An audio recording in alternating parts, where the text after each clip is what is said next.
And with that Taric pick, you are expecting something that is pretty dive heavy in the top lane, because I think it works very well with those sorts of champions. I mean, if you have a Kled and you send him in with the Taric ultimate, you can stun off of that diver. It's very powerful. I think it's much worse with champions who are trying to kite and poke and this sort of thing. So that is something they have to be cognizant of.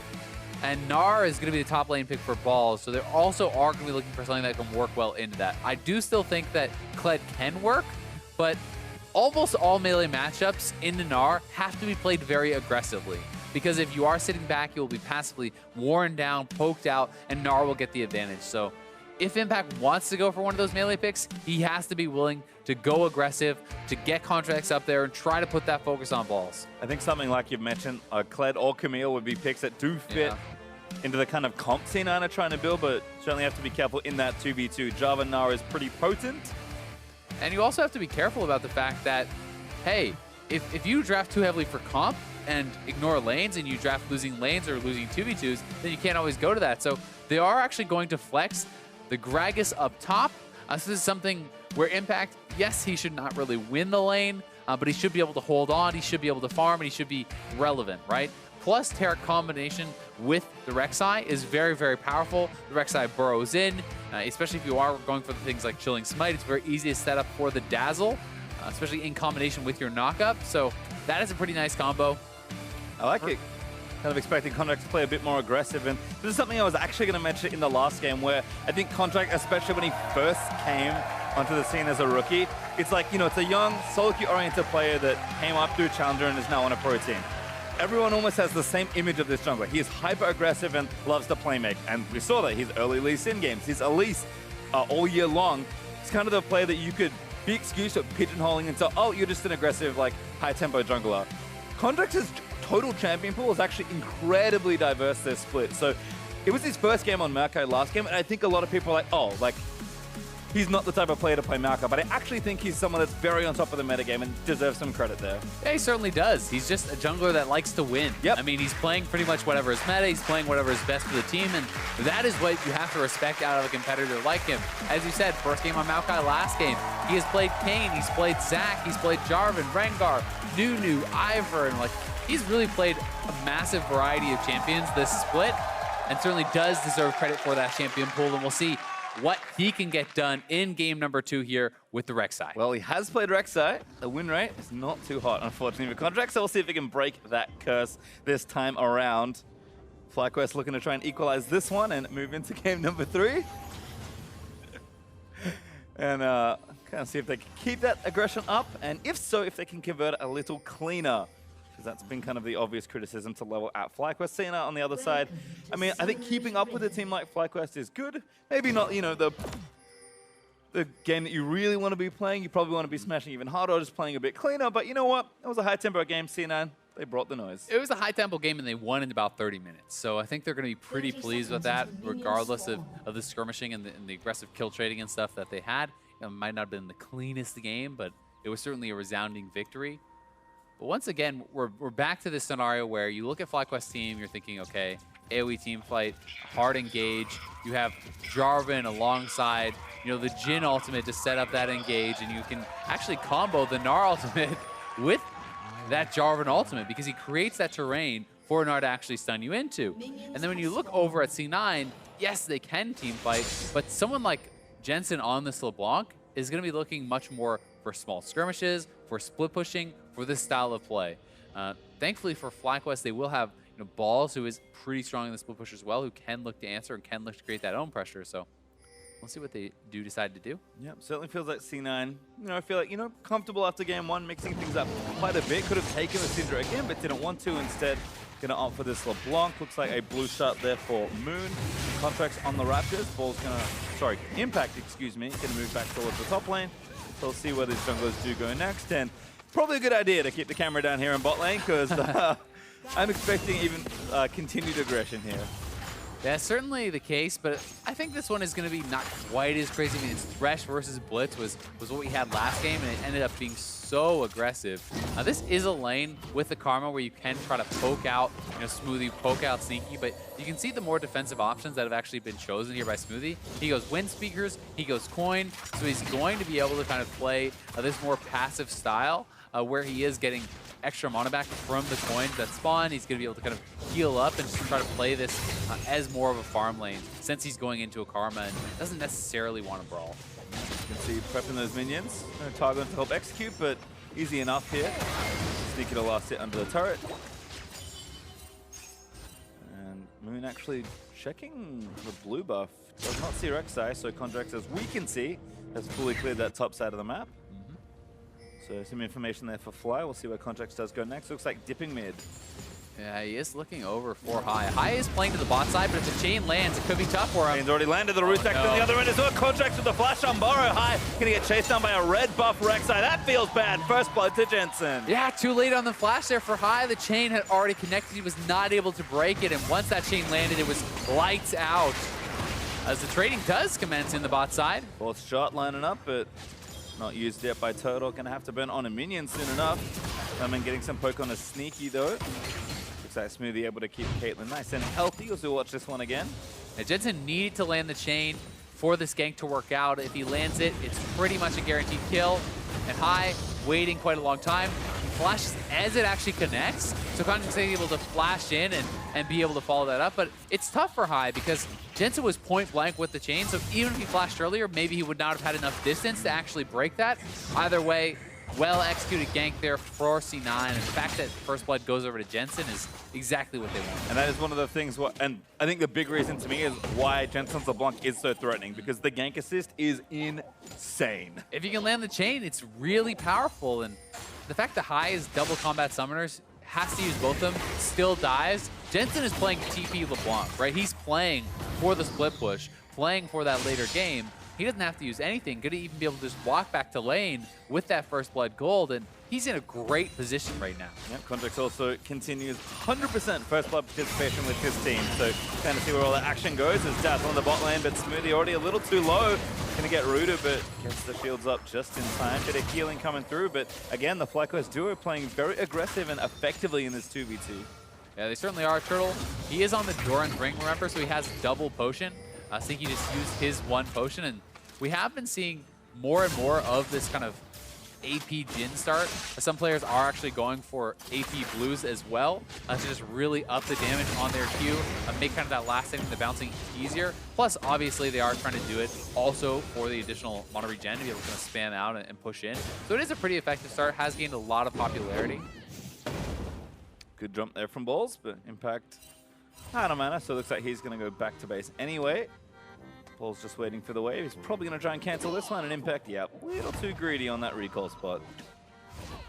Ball's also with just the little move that he did. He tried to actually clump up the minions, and when you clump them up like that, your minions will focus fire your opponent's minions faster. So that means that the minions will be denied from your opponent. It will push towards you, and that essentially forces out the TP from Impact. So Ball's going to have to answer himself, but it essentially takes away the option to not do that from him. Yep, Ball's also TPs to his turret, so a bit of extra safety just in case Contractz was lying in wait, but an early Glacial Shroud there for Impact, and those phage components for Balls means that top lane's going just fine for either side at the moment. And tracking those item purchases will be pretty interesting. Impact, I wouldn't be surprised to see him just go straight for something like the Righteous Glory. Some pretty aggressive trading here in the mid lane, and it's tough for High because Jensen is on a Corrupting Potion plus that Dark Seal, so he has the additional regen, and he can go more aggressively for these trades, and that's what he's trying to do.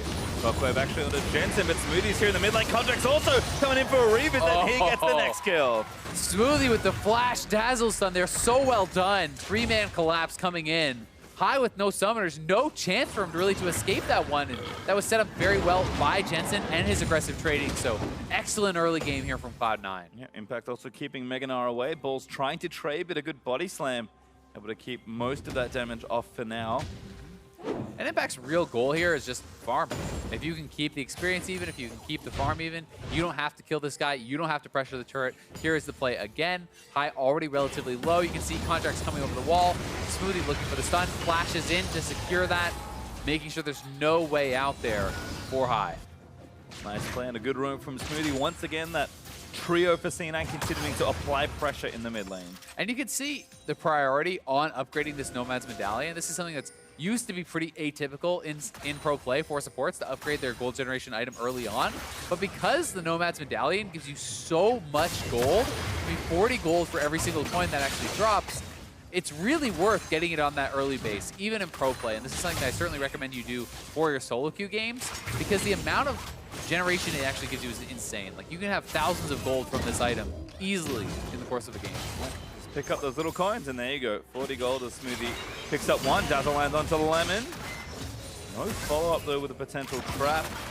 That nice little trade there as they get some good poke in onto the Karma.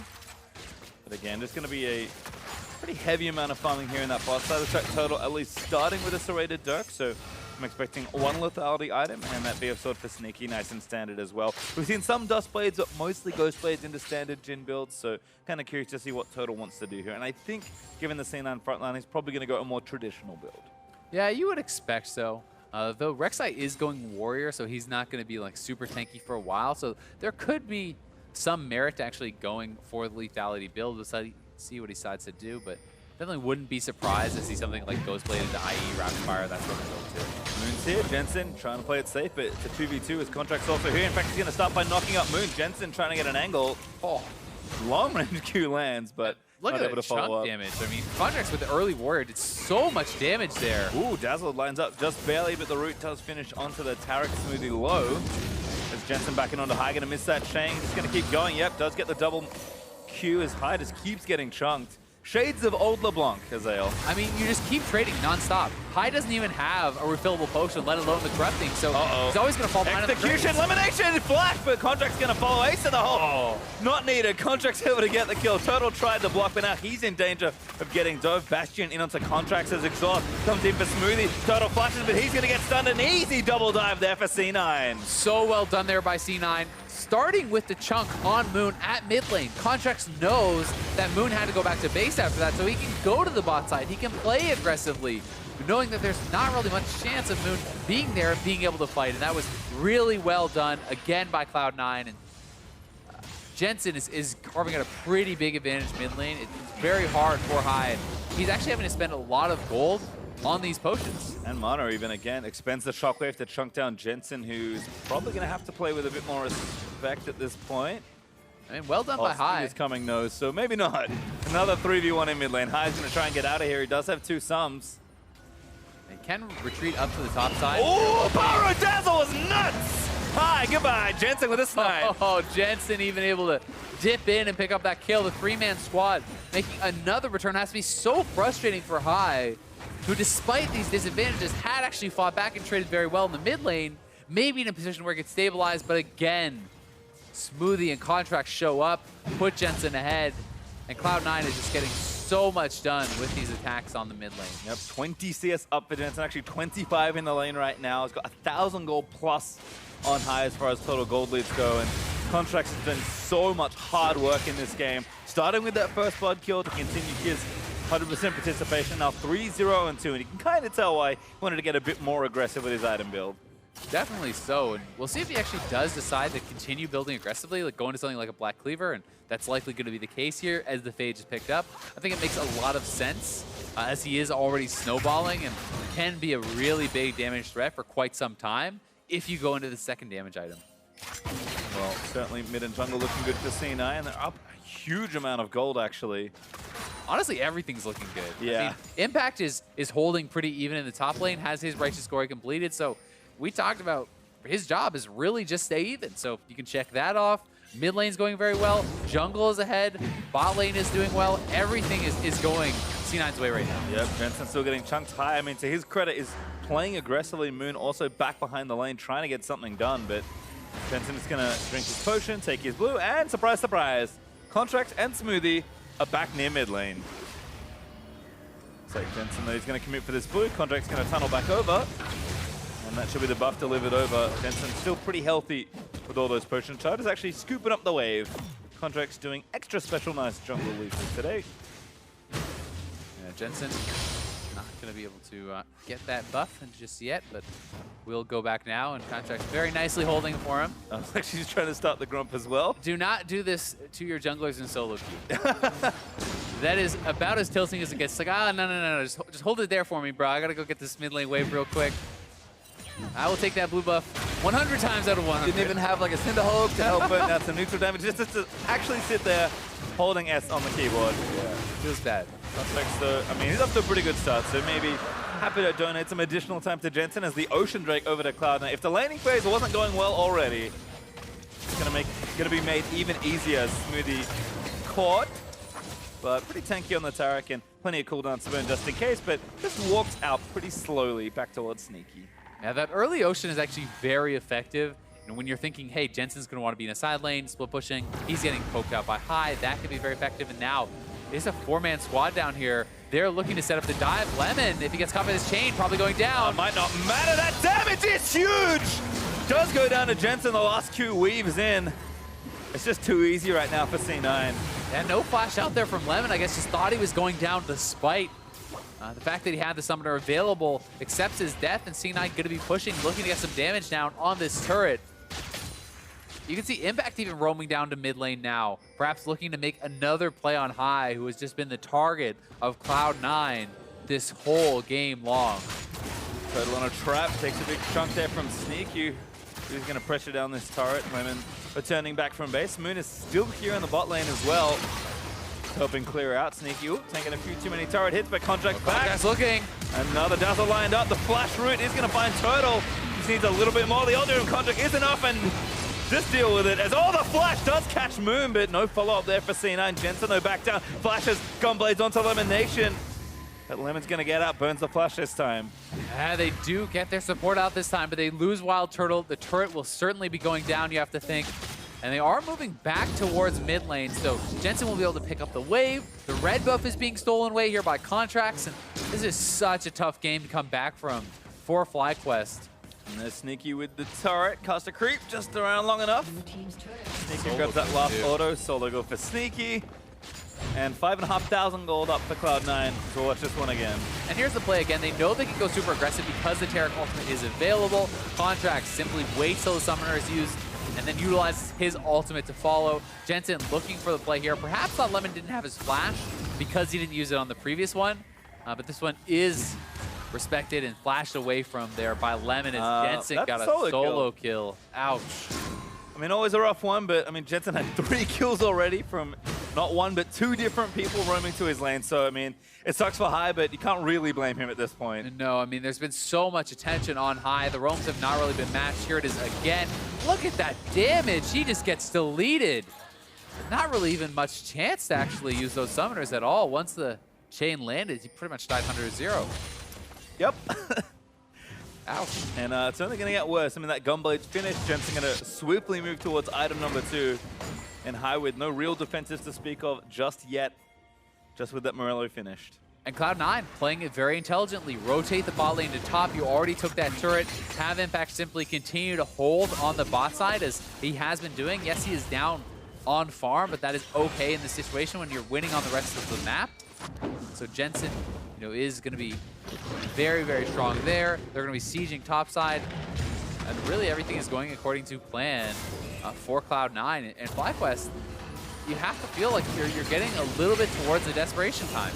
They need to probably look for some sort of play, because if they just kind of passively bleed out this turret, they've already lost Rift Herald as well now. I mean, what can they do? I mean, High's getting aggressive on again. That's going to be a kill. Who's going to get it? Jensen. He wins the lottery this time. Just brutal. I mean, like, look at these stats at 15 this game. He's so strong in this series, I believe that is probably. Whatever it is, it looks good.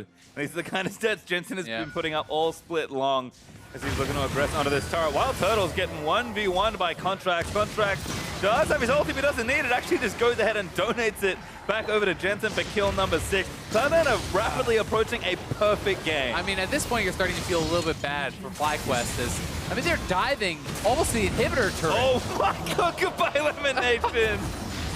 Oh, I'm going to miss you. If you don't laugh, you're going to cry, Pastry. I mean, this is looking pretty brutal for FlyQuest as they are getting utterly destroyed by Cloud9 in this game number 2. The Rift Herald just now going in. Not maybe the best time to summon it as High is actually back, but they probably can push for the turret anyway, and Sneaky is uncontested on the top side. He's going to be knocking down that turret too. I think they're going to tower dive. There's Contractz going in. Taric ulti out. Jensen looking for the stun, finds the route onto move from that chain. Contractz taking a little too much heat. Gonna have to be careful. Burrows goes the middle for a little while longer. Perfect game, Ruin high, grabbing the shutdown. Ruined, but they do get the turret, I believe. Nope, not even that. Survives. All right. Balls uses TP there. Doesn't look like he's gonna be able to get too much. Hopping back over, looking for Jensen, diving straight under the turret. Jensen actually maybe getting 1v1 balls, got the flashy flash boomerang, grabs the shutdown. That's back-to-back for FlyQuest. All right, we'll call Worth on that one. Balls TP's in, gets the shutdown. And looks like they'll be able to knock down a turret here too. But Impact is pushing on the bot side. They did lose their top turret as well. Mid lane turret almost knocked down. And FlyQuest is certainly massively behind. They need to make some plays. They need to have something happening here. Balls is strong right now, certainly ahead of Impact, but he can't afford to sit back. I mean, they'll take the trades at least for FlyQuest. It's a good amount of gold being given over to the top half of the map. And Balls returning back down to that bot side for more split push action. To have 2 items finished for Sneaky though, the same is true for Jensen. And Smoothie didn't even go Ice Stone this game. Actually upgraded to the Speedy, whatever that's called now, Talisman of Ascension. Yeah, I think it makes quite a bit of sense going for the Talisman this game because they're so far ahead. Utilize this for dives. It's essentially a mini Righteous Glory. You already have the Righteous Glory on Impact there too. So that is going to be pretty strong for the engages, and they feel like they're in a position where they can force the fight, can look for the engages. And I think they're right. I think so too, and Impact has been notably absent from this game, partly because he's just been farming, which is all he really needed to do. So I'm excited for what a Talisman sped up Righteous Glory Gragas move looks like, because it'd be pretty comical to watch him move at breakneck pace towards FlyQuest Never carries. seen a fat man run that fast before. No, I have never. It's kind of like Bob, a fighting game character from Tekken. He's like really big guy. I'll trust your goes training in like some monastery forever, and he moves at like lightning speed. It's hilarious. Getting some lore from Tekken. There you go. It's gonna be. That's what I'm gonna think of when Impact rushes in towards, I assume, high or WildTurtle. But WildTurtle still. All right, fine. Don't need the Caitlyn ultimate. We're gonna get stunned up. Also, C9 is diving with impunity. Ball's almost mega. Maybe they can make something happen. No! Taric ulti is gonna come down. Wasn't really needed at the end of it all, but. No kills given over. C9 going to take yet another turret. That's number 5. And you know what Impact is showing us this game? He's showing us a masterclass on how to let yourself get carried. When the rest of the map is winning, you don't have to do anything except stay alive, except farm, and he's been doing just that. Jensen diving deep and 20 minutes in. They are looking at this inhibitor turret. Not going to get it just yet. Still have mid lane tier 2 to knock down if they want to kind of complete the game in your more typical fashion, but just an overwhelming amount of advantages for C9. I mean, they fell back down to 8k ahead, now they're almost 10k ahead again, and Jensen is 1v1ing everyone. Yeah, Jensen is able to dive in, takes down Turtle, and is able to distort out actually immune to that ultimate damage, and that has to be frustrating for Balls, getting CC'd up with the Mega Transform available. Not sure that they would have been able to pull off a play, but I mean, Shockwave was up, so maybe something happens. Maybe they can hit a Mega Gnar into a Shockwave and turn something around. You really do need that sort of combo. Like, you need to hit a J4 ultimate on multiple carries, Gnar ultimate onto the wall, then Shockwave them. Like, it has to be that or it's nothing. All right, some good news. Jensen missed the chain, so I lived this time around. Passive not proc, but Jensen still applying that pressure, and C9 looking at a very early Baron. I could tell you're a glass half full kind of guy. I didn't get one shot. Today is a good day.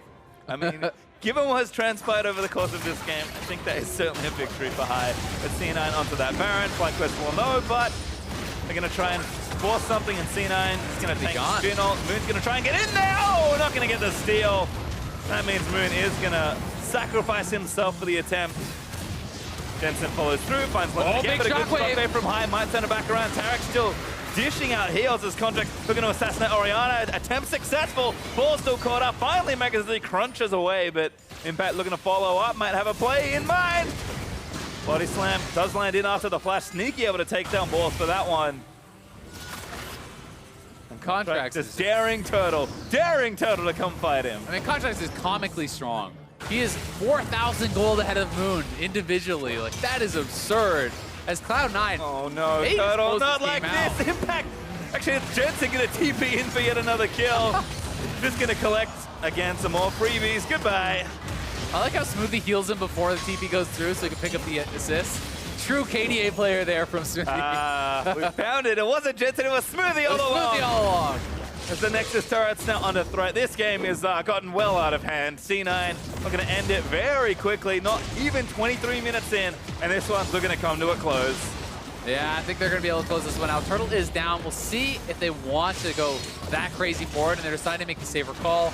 Back off, knock down a second and hit, but Jensen now. Lemonnation chunked again. There's a kill. Jensen is picking up everything. 12 kills will make it. As C9 take yet another in here, but might as well keep going at this point. Baron Buff's still up for 2 minutes, and the super minions will get there eventually. I mean, there's nothing to stop them. They even have the Ocean Dragon to give them some more regen to stay around. It's just one next turret remaining. They're looking to dive. In there. Taric ultimate going to come now for maybe one last time ball. Goes airborne, looks to hop in and gets a scoop back in onto Impact, but he's going to look to go down. Balls does balls. Jensen still dominating. Trade kill going to come out as Impact will fall, but Cloud9 Nexus exposed. He's going to look to take it. WildTurtle trying to do what he can as Jensen is going to still back out from under the knockup by Jarvan. Lemon still the constant threat. Oh my god, Karma, I'm so sorry. Retribution has come this day. Lemmonnation's been picked on by this very fed LeBlanc. Cloud9 in record time going to sweep the series. 23 minutes in, knocking down the Nexus. 14, 1-5 for Jensen. I did not stutter. He dominated that game. And a monster performance out of Cloud9. This has got to be their most dominating series, all split. I think so. I mean, Jensen, there's just something about this man's LeBlanc. Things just go horribly wrong. I mean, I remember a playoff game a long time ago where Jensen set an individual kill record for a game on that very champion. And sure, the champ has changed since those times, but still showing that this is the snowball champion, and when he snowballs, this is what happens. And you've got to give credit to Smoothie and Contractz for how they snowballed that mid lane. I was, fine in the 1v1 for the most part, but he was getting picked on so heavily. 3-man ganks to the mid lane over and over and over, putting Jensen ahead, and then he took over the game with the lead that he was given, really going off, getting kill after kill after kill, pick after pick after pick, and FlyQuest could just not hold on. And Jensen is giddy after that game. You can see the smile on his face, so happy with how that one went. And Cloud9, again, looking to maintain the best possible position moving towards playoffs. They needed a convincing win, and that's what this series was. And they have the easiest remaining schedule. As far as strength of schedule goes, they're playing teams at the bottom of the table. They can look to rise in the standings. They can look to build that momentum towards playoffs. But for the other side of the coin, I mean, it's FlyQuest now really up against it. This is tough for them. They are sitting now in the bottom 2 spots. They're looking to avoid those promo relegations, but they need to actually be able to climb up to 8th at least. Certainly do, as Contractz with another big smile. Had a great game on Rek'Sai that time around. And Cloud9 is happy for a pretty resounding victory. Sneaky, a little more humble in victory. I think, yeah. I mean, it's all innate for him. It's all about killing those former teammates, which he did plenty of. Yeah, and I mean, you want to beat your friends. I don't know if you want to beat your friends that bad. Yeah. That kind of, it's hard to gloat afterwards. Maybe. Yeah. I mean, I think, again, that same trio that we've seen perform so many times really just had a field day here. Smoothie and Contractz, honestly, some ways 2 of the best supports in the league, because they're making sure Jensen looks amazing game after game. They really are, and I think that one of the things that Cloud9 has had all season long is how they play around mid lane. Jensen gets a lot of credit, and he deserves a lot of credit, but the team as a whole enables him. The way that Contractz and Smoothie make those roams, create vision and areas where he can play safely and play aggressively in is very impressive, and I think contributes a lot towards his success. And I think on the other side, if you think, okay, well, that trio, that core's looking good, what do the other lanes need to do? We saw it from Impact. You take a tank, you have a bad matchup, just play safe. Sneaky, ever the consistent player on a champion like Caitlyn also just needs to farm. Like, when it doesn't work for Cloud9, it's because some of these pieces start falling away, and we have definitely looked at top lane to been not looking as strong, but Impact definitely seems back to form. And Ray, if he does come back in, I imagine he'll be feeling just as good. Yeah, you would expect so, but for FlyQuest, you have to look, I think, somewhat at the draft, right? Yep. I mean, the lack of priority on Caitlyn, both games, very surprising to me, see J4 prioritized above that, giving over that really safe bot laner for Sneaky 2 times in a row, despite the fact that the FlyQuest bot lane played very well in game 1. They couldn't snowball that, and partly it's because he's on Caitlyn. Certainly is, and for more on that 2-0 from Cloud9, let's check in with Dig On and Cloud9's playmaker in the bot lane. Thank you very much. And I am joined by A-tier support Smoothie. Now, Smoothie, there was a lot of playmaking in game one. What makes you so deadly on playmakers? I don't know. It's right now in the meta. If you have a good matchup in the bot lane, it's really easy to snowball the game. Like you see, like Alistar is just one-shotting the enemy ADC and just lots of playmakers. I don't know. It's really hard to find actually like figure out the meta this time around for some reason. But we just figured out that it was just kind of bring this all in and just if you win, you win.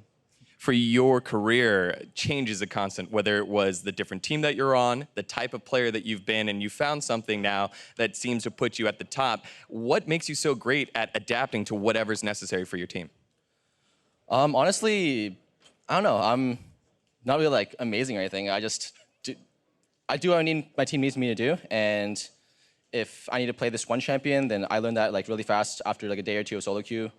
Yeah, I don't know. It's not really anything that special. I just play the game, and I love it. It's really fun. Super modest. Now let's look ahead at the future here. You guys have Envy and Echo Fox as your last two games before you get into the playoffs. What kind of form do you want Cloud9 to be as you head into the playoffs? Well, this week, honestly, we were struggling to grasp the new meta after the patch.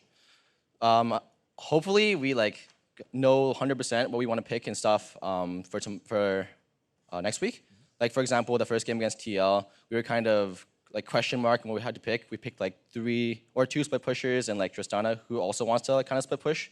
So it was really hard to win the game from like a team fight perspective.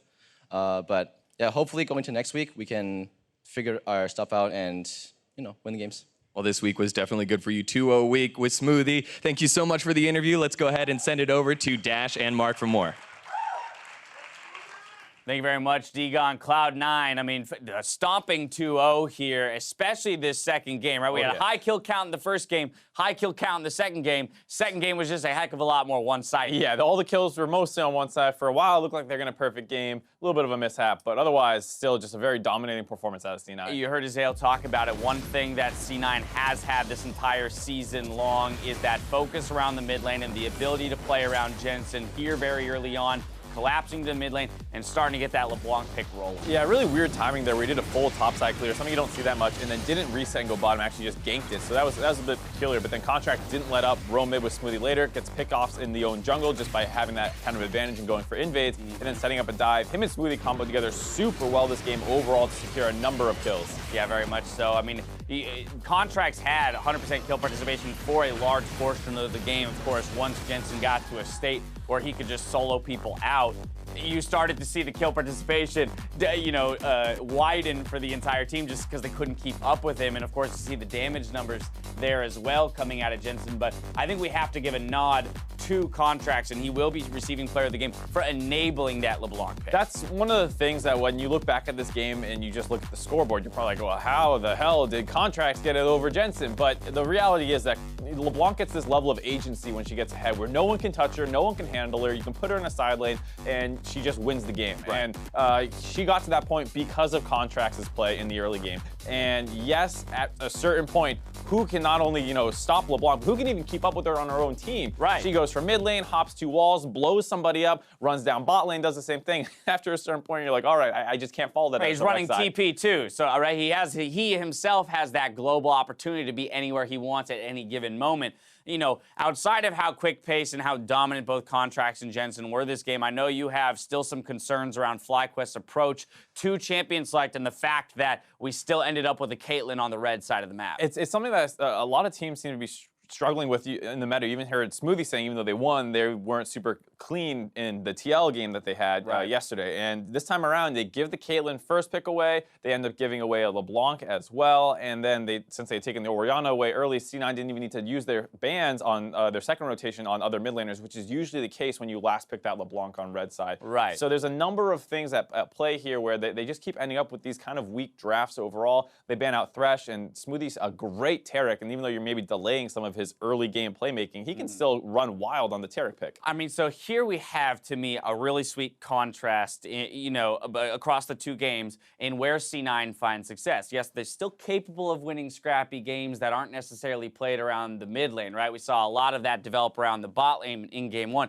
but things just look so much cleaner for Cloud9 if it is around that mid lane. And it's something we criticize, that it is very kind of obvious when you play against C9. Get ready for them to snowball mid lane. Get ready for them to do that. But it is moving in a nice place for the meta for them, just because top lane can play more tanks now. Bot lane has been support playmakers the whole preseason or whole season so far, and it's continuing to stay that way. And then the big question is the jungle, because for the most part, Contractz has looked good on Rek'Sai. We know he can play Elise, but can he start playing the Maokai really consistently? Can he play the Cho'Gath and other things that might rise up? One thing's for sure, C9 put on a clinic today. Now we've got another series coming your way. Up next, TSM try to end their week in first place as they face Team NB.